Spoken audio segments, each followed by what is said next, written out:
commissioner or to the SDO. Yes, the DC, deputy commissioner, that is a returning officer, can authorize somebody else. However, it is usually, the power is usually delegated to the additional DC and magistrates working in the office of the DC and SDO. Therefore, we oppose this imposition of panchayat against the constitution and against the law. If I am elected as MP, I will fight it out in the parliament to restore the autonomous council of the Mahasau. Now, they will call it, as per Panchayat law, they will call it only Zila Parishad. That means district council. The word autonomous will not be there. But the word autonomous, the power we get through autonomy, only can protect the tribal people. Therefore, we still need protection, constitutional protection. Therefore, we will fight it out in the Supreme Court if I am elected as MP. And we will restore, we will work for restoration of all the powers of the 6th schedule which has been eroded. Thank you. Moi kobo kuju je Dima Hasau Autonomous Council government chuk chuk kori ভিতরে ভিতরে তেওঁলোকে পঞ্চায়তটো স্থাপন কৰিলে in নেটতো আমি দেখিছো আৰু পঞ্চায়তটো স্থাপন কৰাটো প্ৰ্যাকটিক্যালি কৰাটো আমি দেখিছো যে যোৱা ডিমা হাছাও অটোনমাস কাউন্সিল ইলেকশনত ক্যান্ডিডেট সকলক নমিনেশন সাবমিট কৰিবলৈ SDO, BDO usarate submit koribole koise aru BDO he accept korise heitu proper nohoy oboise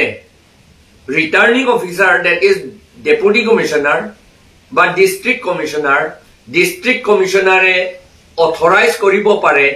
kintu generally sadharonote additional DC, SDO aru executive magistrate hokoloke authorize kore nomination papers to submit accept koribole aru eitu kore DC office নহলে SDO office he kore kintu ebar joabar teunage BDO office te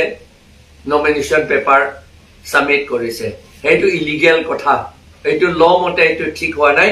unconstitutional hei karone aru not only that eitu okol eitu kotha nohoy Constitutional Article 243M aru Assam Panchayati Raj Act Section 1 mote Panchayat to 6th schedule area স্থাপন কৰিব নোৱাৰে এটো নিয়ম নহয় এটো unconstitutional সেই কাৰণে মই যদি MP elected হয় in MP electionot jodi muk jikiboloi die tetihale moi parliamentot jujim ei panchayat aku uthai loi jaboloi amar tribal hokolor protection to 6th schedule he protection kore hei karone 6th schedule power jiman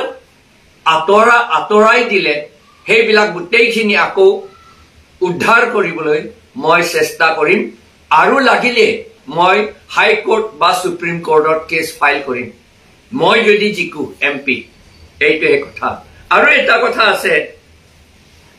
যোৱা March 12 তাৰিখত এই কেইদিনমান আগতে আসাম গভৰ্নমেন্টে Assam Urban Administrative Officers সকলক appoint কৰি executive officer হিচাপে appoint কৰি সিদ্ধা মিউনিচিপাল বোৰ্ড আৰু টাউন কমিটি লৈ পঠিয়াইছে হা ডিমা হাছাও টাউন কমিটি